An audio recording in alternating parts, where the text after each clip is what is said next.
O vento soprava gelado sobre o vilarejo adormecido. As copas das árvores se agitavam suavemente e o rio que serpenteava pela terra refletia a pálida luz da lua.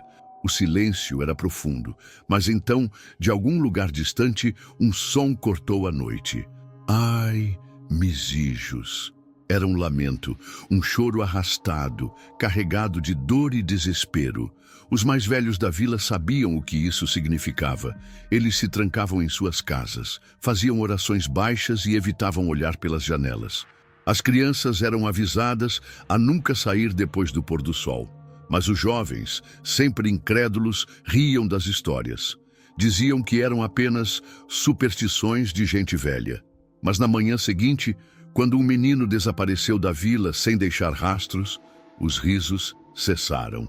E a lenda voltou a assombrar os vivos.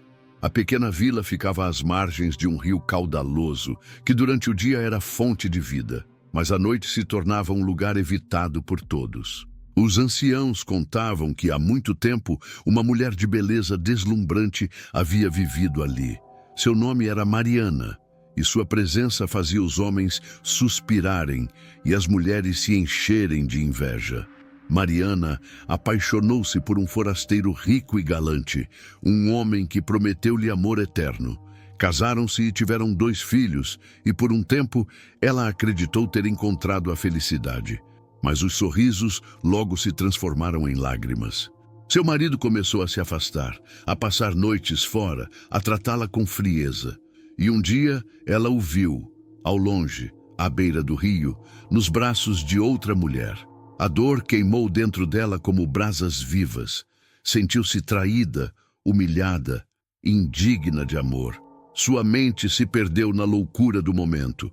Com os olhos inundados de lágrimas e o coração esmagado, pegou seus filhos e os levou até o rio. A correnteza rugia, como se pressentisse a tragédia. Mariana segurou as crianças nos braços, sua visão embaçada pelo choro. As memórias da traição ecoavam em sua mente.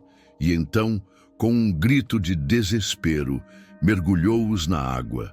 O rio os engoliu rapidamente, sem dar tempo para arrependimentos. Quando finalmente percebeu o que havia feito, Mariana caiu de joelhos na margem, arrancando os cabelos, chorando e gritando por seus filhos.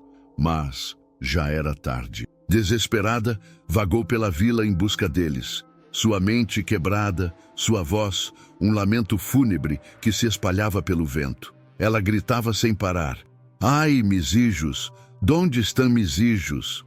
Quando seu corpo foi encontrado dias depois, à deriva no rio, seu espírito não encontrou descanso. Desde então, dizem que Mariana, agora La Llorona, vaga pelas noites frias, chorando e buscando por suas crianças perdidas. Aqueles que a ouvem sabem que é um mau presságio.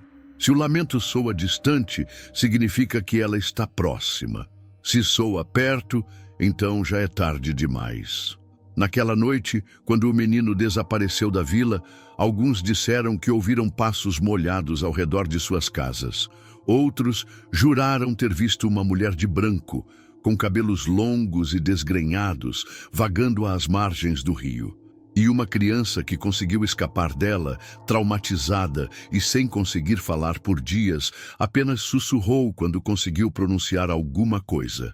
Ela me chamou. Ela queria que eu fosse com ela. Na manhã seguinte ao desaparecimento do menino, um grupo de moradores saiu em busca dele. O rio estava calmo, mas o ar carregava um peso sombrio. Os homens caminhavam com cautela, segurando tochas e rezando baixinho. Alguns evitavam olhar diretamente para a água, temendo o que poderiam ver.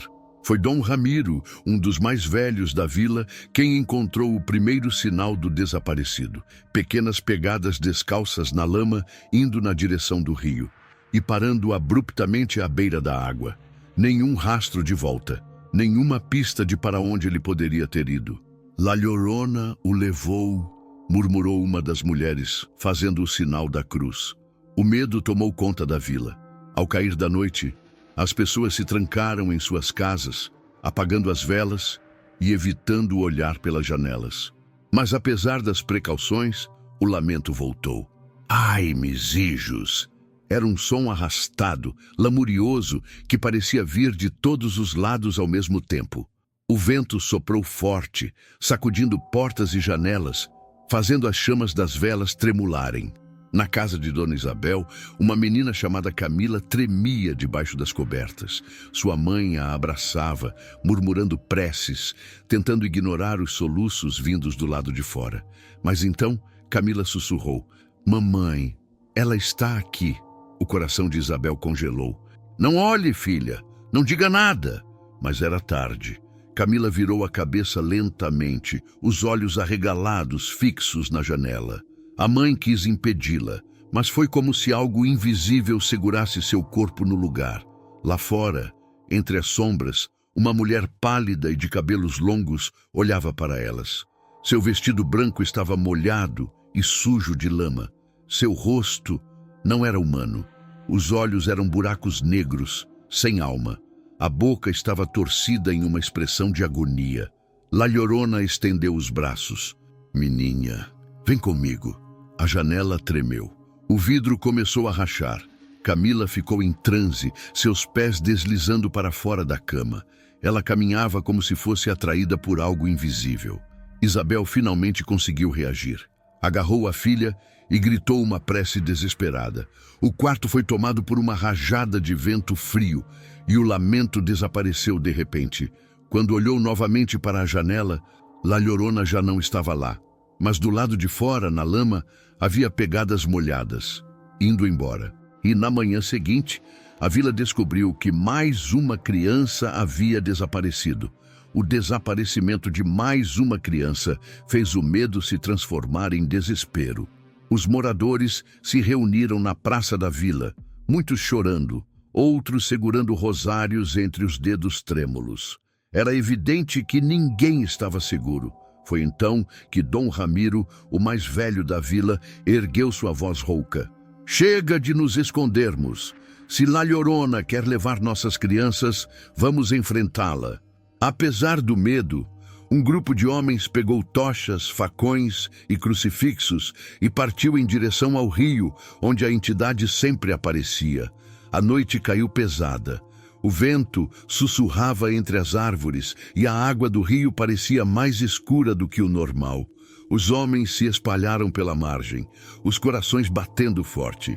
Então o lamento começou. Ai, misijos! O som gelou seus ossos. Parecia próximo e distante ao mesmo tempo, como se ecoasse entre os vivos e os mortos. As tochas tremularam e a neblina começou a se formar sobre a água. E então ela apareceu. Saindo lentamente do meio da neblina, La Llorona se revelou diante deles. Seu vestido branco e encharcado flutuava ao redor de seu corpo magro. O rosto era um borrão de sombras, mas seus olhos vazios queimavam com dor e ódio. "Devolva nossas crianças, demônio!" gritou um dos homens, erguendo a tocha. La Llorona inclinou a cabeça lentamente, como se analisasse aquele grupo de tolos que ousavam desafiá-la. Então, ela abriu a boca e soltou um grito que não era humano. A onda de som rasgou o ar, apagando as tochas e jogando os homens para trás como bonecos de pano. Alguns caíram no chão, outros se arrastaram para longe, tapando os ouvidos, tentando resistir ao terror que crescia dentro deles. Mas Dom Ramiro se manteve de pé, segurando um velho crucifixo. "Em nome de Deus, eu te expulso. Vá para onde pertence." La Llorona tremeu e por um momento pareceu hesitar, mas então ela riu. Um riso frio, quebrado, sem alegria. "Dios me abandonou", sussurrou ela, e com um movimento de sua mão pálida, fez o velho ser arrastado pelo ar. Ramiro gritou enquanto era lançado dentro do rio, a correnteza o engolindo imediatamente. O pânico se espalhou. Os homens correram, gritando orações, mas ninguém conseguiu fugir a tempo. O nevoeiro os envolveu. O lamento se multiplicou, vindo de todos os lados. La Llorona caminhava entre eles e um por um foram silenciados. Na manhã seguinte, não havia sinal dos homens. Apenas pegadas molhadas ao longo do rio, que terminavam na água.